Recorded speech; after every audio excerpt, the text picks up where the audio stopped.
Coming up on News Live at 6, the United States men's soccer team is victorious in their match against Iran this afternoon.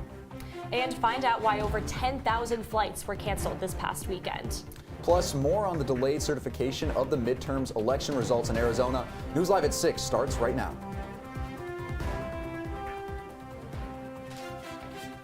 This is CitrusTV News Live at 6, your campus news leader.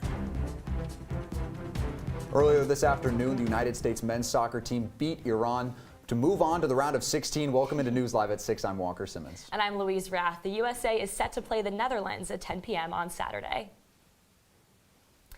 During this match, there were plenty of watch parties across central New York. Our reporter Ian Nicholas is live from Wolf's Beer Garden in downtown Syracuse with more. Hey Louise, good evening. I'm reporting from outside Wolf's Beer Garden in downtown Syracuse, where whenever the U.S. men's national team plays a big game, you can find hundreds of supporters from Syracuse's chapter of American Outlaws. They haven't done a lot of celebrating since 2014, the last time the U.S. was in the World Cup. And the U.S.'s World Cup run in 2022 was in limbo headed into today. After draws against Wales and England last week, the United States needed a victory against Iran to advance to the round of 16. Thanks to a goal from Pennsylvania's own Christian Pulisic in the 38th minute, the United States did just that. And cue to celebration that's been 8 years in the making.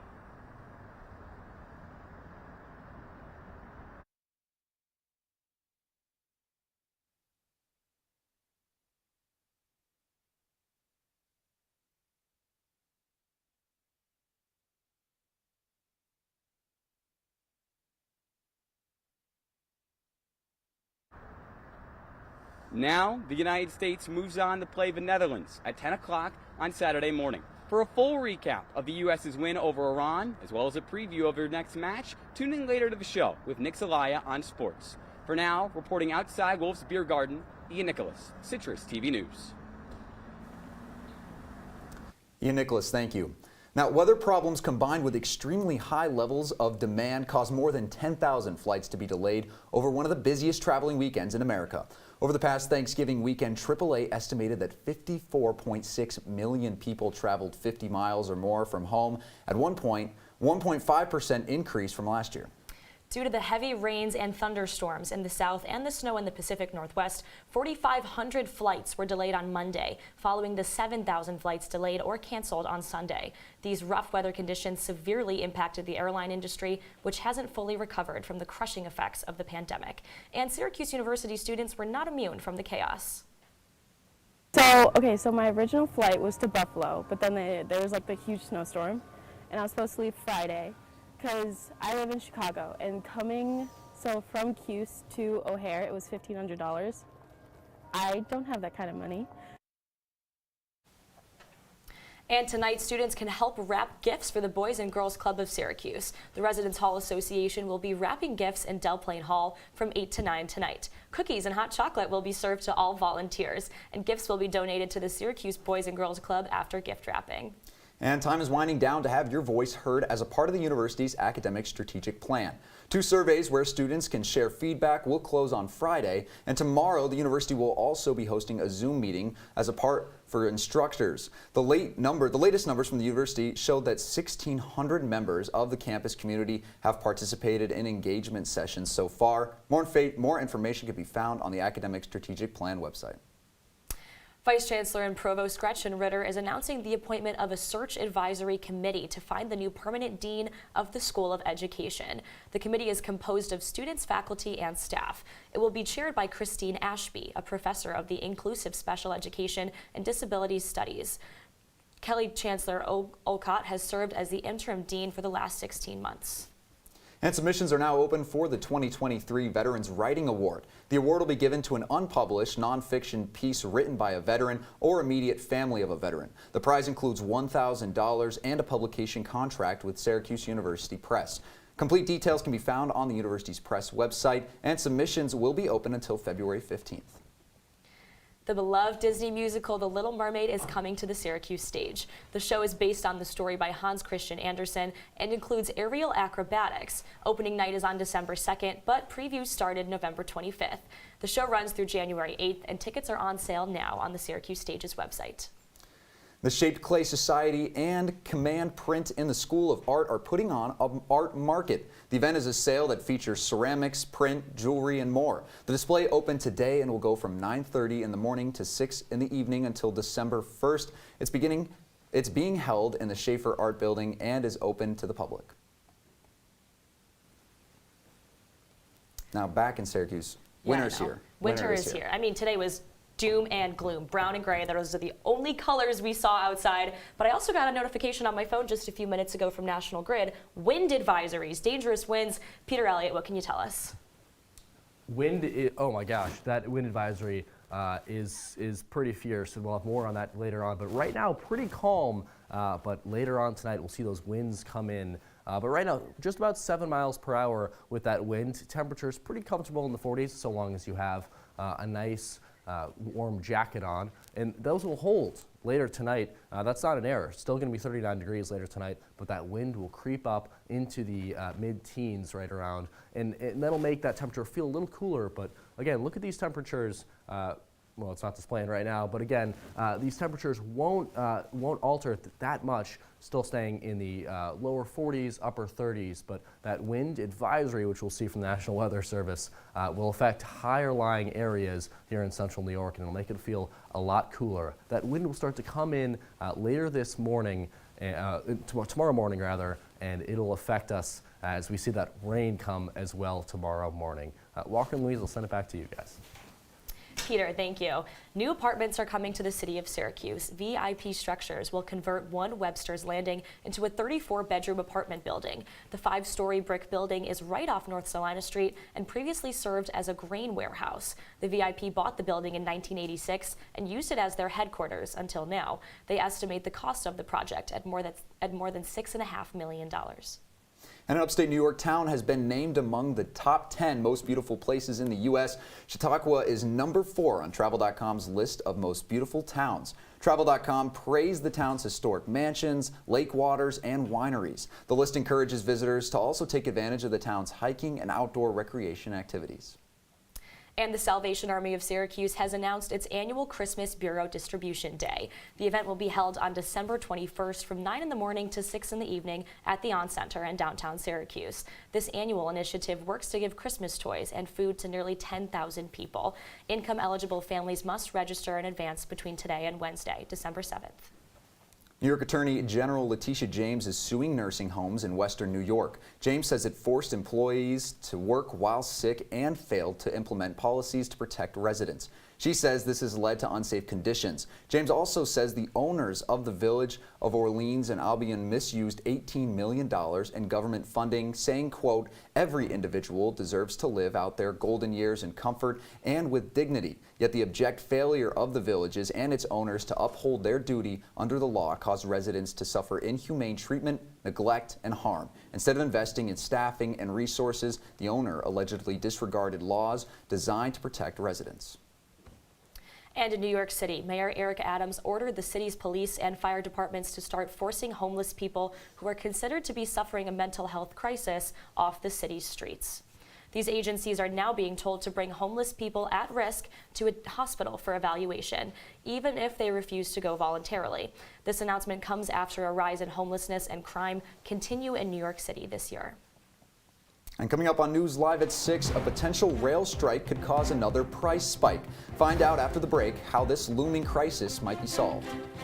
And flu season is here. Experts are concerned about this winter's flu season. Find out more when News Live at 6 returns just after the break.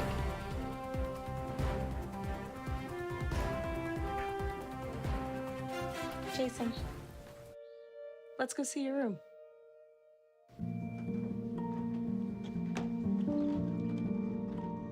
What do you think? We kept it a little spare, so you can decorate it how you like.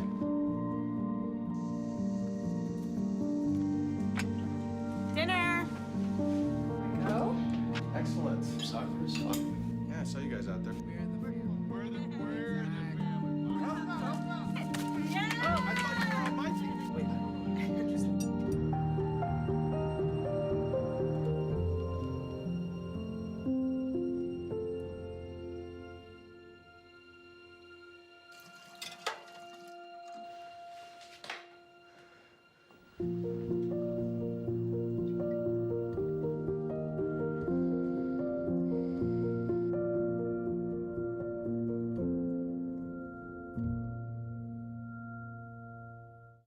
Welcome to my house.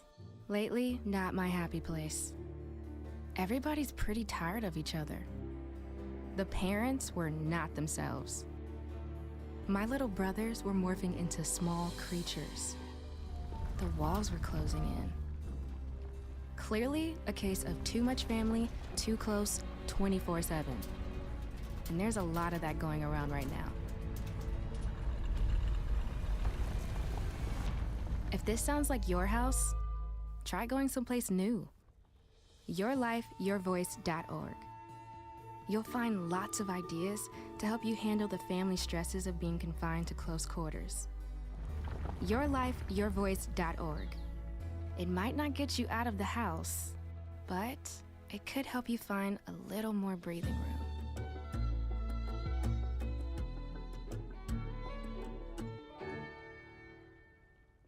If you see news happening on campus, in Syracuse, or across the nation, call the Citrus TV newsroom, 315-443-1177, or tweet at CitrusTV News, your campus news leader. Welcome back to Citrus TV News Live at 6. We are met with breaking news. The leader of the Oath Keepers has been convicted of sedition in the landmark January 6th case. A jury in federal court convicted Stuart Rhodes for the January 6th attack. 3 other defendants in the case were found not guilty. And with the possibility of a railroad shutdown looming over the U.S., President Joe Biden says he is confident a rail strike will be avoided. Earlier today, the president met with 4 congressional leaders about the possibility of a railroad strike. The president says Congress has to act to prevent this strike, and it could clog supply chains and lead to another spike in prices for almost everything, including essentials like gas and food. And the group met with Biden to discuss legislative goals, during the lame duck congressional session. Majority Leader Chuck Schumer says the meeting was productive as the lawmakers discuss passing laws before the 118th Congress takes office in January. Among the topics brought up today were solutions to avoid a government shutdown in December. Schumer says the group discussed options on how to pass a long-term funding bill before the December 16th deadline. And we are still waiting on a vote for legislation that would protect the same-sex marriage. The Senate is expected to pass the bill that would protect marriage in the event that the 2015 bill that legalized same-sex marriage is overturned by the Supreme Court. Senate passage would send the bill to the House, where Democrats remain in the majority for the lame duck session. President Biden has pledged to sign the legislation. And the certification of the Arizona gubernatorial election continues to be delayed. Officials in Cochise County agreed to push back its county certification until Friday, citing potential issues with voting machines. The deadline for certification of votes from all of Arizona's 15 counties was last night. This delay could risk 47,000 votes from the rural county not being counted. Democrat Katie Hobbs defeated Republican Kari Lake by more than 17,000 votes. And U.S. health experts say they believe this winter's flu season could be the worst in more than a decade. Officials say flu cases are on the rise following Thanksgiving gatherings last week. Now, 33 states are reporting cases at a high or very high rate. In the week ending on November 19th, nearly 1 in 10 U.S. deaths were due to pneumonia, influenza, or COVID-19. That number is above the flu season baseline percent of 6%. Still ahead on News Live at 6. We've got a high wind advisory tomorrow. Find out what it means for you and your Christmas decorations. Still ahead on my full 5-day forecast. Stay with us. Jordan knows he shouldn't eat this entire bowl of nachos, but tonight he's earned that right because a few hours ago in the middle of happy hour, he recognized a sign. Not from the gods or a bolt of lightning, but from a double heart, a kissy face, and a fourth ha in ha ha ha. That's when Jordan knew he was buzzed. So when it was time to go, he got a ride home instead of driving. Be a legend like Jordan. Recognize your buzzed warning signs and get a ride home. Buzz driving is drunk driving. Here's to the straggly ones, the lopsided ones, the first ones, the I miss my beard ones. And hey, I look good with this ones. But no way he's grown that in a week ones. The black, brown, red, and gray ones. That one. The itchy ones. The never forgotten ones. The ones grown by Dad. the ones grown for Dad. The started late ones. The absolutely filthy ones. The drawn-on ones, the finger ones, the pin ones. The I nearly didn't do it this year ones. And the yeah, why not ones. They all raise awareness, raise funds, start conversations, and save lives. Because whatever you grow will save a bro. Learn more at Movember.com. From the Citrus TV Weather Center, this is SU's most accurate weather forecast.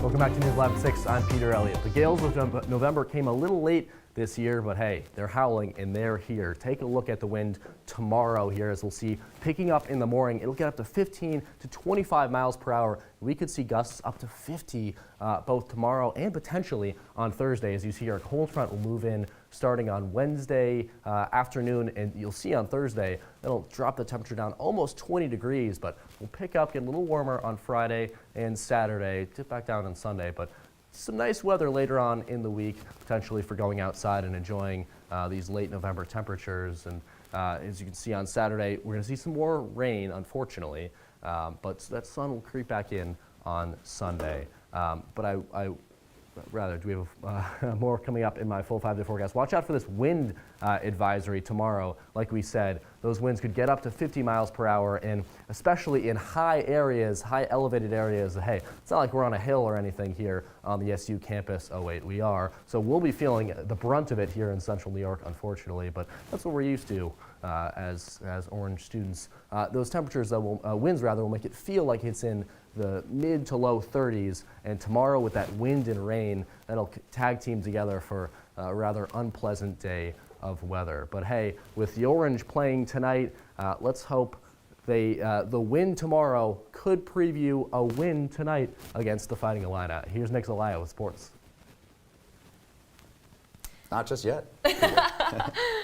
But hey, consumers took advantage of Cyber Monday discounts this year, setting sale records. Online shoppers swiped their cards for $35 billion in online sales from Thanksgiving through Cyber Monday. Top-selling toys, including Pokemon cards, Legos, and gaming consoles, pushed sales to new heights. So, Walker, did you get up to any Cyber Monday shopping yourself? I actually didn't. I always forget this. I hype up Black Friday, and then I always forget that Cyber Monday happens immediately after. I do too. Yeah. I'm more of a Black Friday girl myself because I like to try things on. But I guess for toys, Cyber Monday is a good option for people. True. It's fun to feel the excitement of Black Friday, being in the store. At least when I was younger, there was a rush. Yeah. Now it's more online. No, I agree. All right, well, we look now to sports with Nick Zelaya. Thanks, Walker and Louise. Coming up in sports, the U.S. is on to the round of 16. The Americans only needed one goal to beat Iran earlier this afternoon. Plus, Syracuse basketball gets on the road for the annual ACC Big Ten Challenge. Don't go anywhere.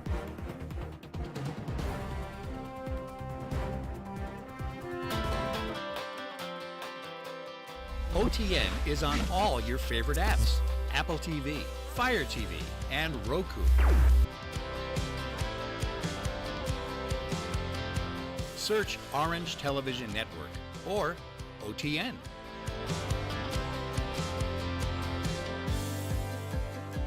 OTN has its best shows, short films, and CitrusTV on demand. Family and friends can watch OTN too. Watch the live stream of OTN to catch live Citrus TV news, live from Studio B, and mornings on the Hill.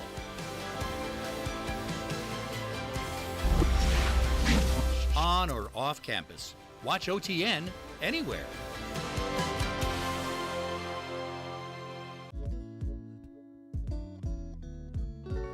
Your girls have been with you through every moment of your life. They were with you when you felt unbreakable.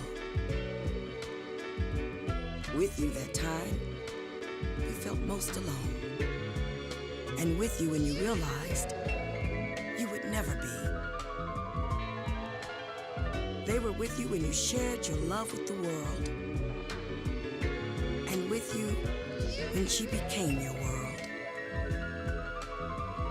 Your girls have never left you. They're still with you right now. But how well do you know them? breasts can save your life.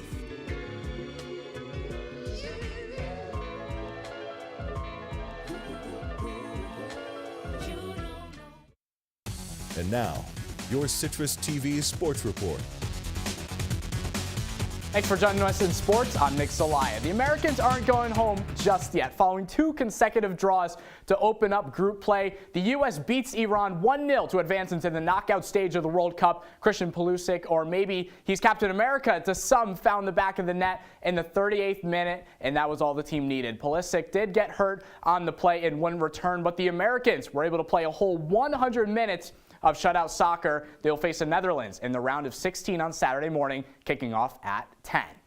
A 3-3 start, losses to Colgate and Bryant. Year 47 for Jim Boeheim and the Orange hasn't been perfect. In fact, it has felt a lot like a big fat slap in the face for the Syracuse program. Who knew a Saturday afternoon game between the Orange and Bulldogs could get so heated? It even finished the way it did, a Sharif Gross-Bullock buzzer beater to win the game for the Bryant boys. After that game, Coach Boeheim talked about his point guard, who's been struggling lately, and how the young guys are stepping up.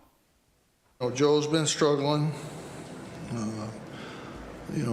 No explanation for it.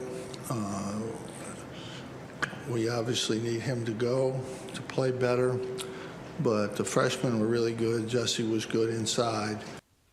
Girard and the Orange have a chance to rebound from that loss against Bryant in what would be a huge win tonight against Illinois in the ACC Big Ten Challenge. It's the final year before the ACC-SEC Challenge takes over next November. The Fighting Illini have a great team this year, led by senior Terrence Shannon Jr., who's second in the scoring in the Big Ten. Tip-off from the State Farm Center is set for 7:30. And for the women, Syracuse, they're looking to continue their hot stretch so far this year. 5-1 to start the year, but for Purdue, they're off to a really good start as well. 6-1, coming off a 2-1 stunt in the Cancun Challenge. Syracuse, they're off to a really good start. Purdue also, and this is the first ever game between the two teams. This past summer, the New York Knicks spent over $100 million on Jalen Brunson. Right now, the investment, it's paying off. Over the last 5 games, Brunson has been playing his best ball of the year, averaging 27 points per game and just under 6 assists per game. The Knicks' record during that span, though? Well, it's 1-4. The only win coming against the 12th place Oklahoma City Thunder. Still early in the season, though, plenty of time to turn those L's into dubs. And another chance tonight, the Knicks take a quick flight to Detroit to face the Detroit Pistons before starting a 4-game homestand at MSG. The Pistons have the worst record in basketball and are still missing their star, Cade Cunningham, who's dealing with that lower leg injury. The Knicks won the first 2 matchups, and they'll play one more time later in January. Tip-off for Knicks Pistons is scheduled for 7.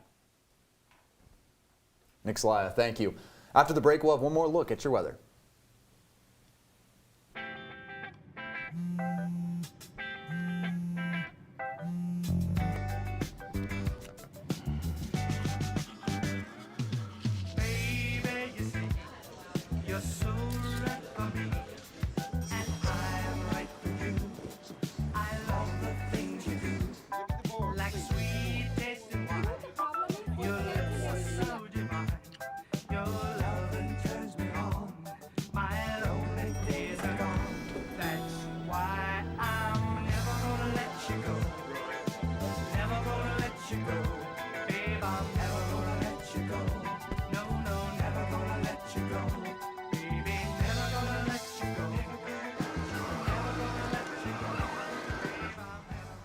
Here you go. Thank you. Thank you.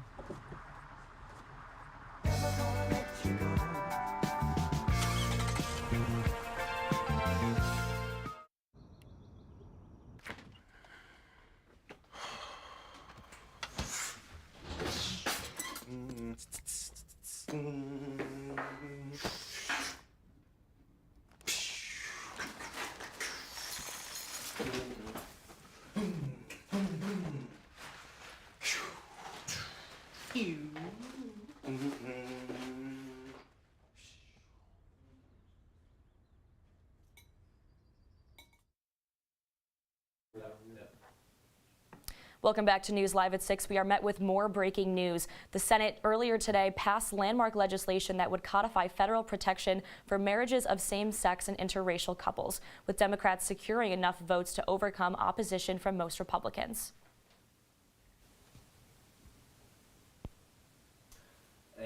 when you wake up tomorrow morning, it's going to be soggy. So you better leave that rain jacket by the door tonight. Temperatures in actually the mid-40s, but it'll feel a little cooler with that wind. Walker and Louise, back to you guys.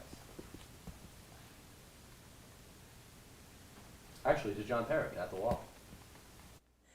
Election day was 3 weeks ago to the day, but tonight there's still a race in the county that's undecided. Citrus TV News reporter John Perik has more. Well, Louise, it's a race that's grabbed the attention of a lot of people throughout central New York. It involves elephants. We're not talking about the Republican Party elephant. No, we're talking about the race to name these elephants. There you go on your screen. Just take a look at them. It was just a few weeks ago when the Rosamond Gifford Zoo announced the birth of these baby twin elephants. This makes them, it's the first time ever in North America when we have had twin elephants who have survived birth. And here, let's just take a look now at the website here. This is the Rosamond Gifford Zoo's website, and we're just going to break down how you can vote on the names of these elephants. So we're going to scroll down here, you fill out your information, and there you go. This is it. This is the big ballot. If you think he looks good looking, go with Suhan. If you think baby 2 looks like a king, how about Kian? And then if you think he's aggressive, he's a fighter, how about Nisu? Wow, all of these cool names, John. Interesting. Yeah. I think with the history, you've got to go. I like the king and the angel. Yeah, I like that too. They kind of go together. Why didn't they think to do like a king and queen type scenario? That's a great question. I'm not out here making up these names. So. Well, you should be, in my opinion. They're I thought it was open-ended. I thought it was a write your own name. Oh, that'd be kind of cool. But that could create a lot of problems. Well, because it's like a write-in, I guess. And they're Asian elephants, and I think that they want to try to kind of incorporate their culture. Oh, okay. Yeah, right. Yeah. And this is a very rare event as well. I mean, the birth of twin elephants is quite a feat. It sure is. I mean, as a twin myself, I think it's great to have separate identities, but... Yes. I'm also a twin. You're a twin? Oh, yeah, we got 2 twins. Okay, Walker and I are the only non-twins here. You guys are both twins? Yeah. There's got to be some statistic on how crazy that is. Twin reporters and twin elephants. Wow. Well, I'll tell you this. Mind-blowing. 2 twins. Well, with twin elephants, I can't say it's never happened in North America before. Right. And less than 5% of elephants in the world are born twins. So this is a historic moment. Wow. It truly is. It really is. So maybe you should pick the name for one elephant, and you should pick the name for the other elephant. Right. Well, there we go. I think. Or wait, we got it. Let's address this first. Identical or fraternal? Fraternal. Well, I'm a fraternal twin. Same here. Okay. All right. Twinning there, John. So I think to make this proper, we got to get some other twins involved here with this whole election. No, I agree. We've got a couple more twins here at Citrus TV. Actually, out there, there's a placard, a little card that says all the twins here at Citrus TV. There's a lot of them. This is news to me. Yes. News to me as well. That's incredible. Wow. All right. Well, hey, unfortunately, that's all the time we have today on Citrus TV News. For more of the latest, follow us on Citrus TV News on Twitter or check out our website at citrustv.com. For all of us here on Citrus TV, I'm Walker Simmons. And I'm Louise Rath. Have a great night, Syracuse.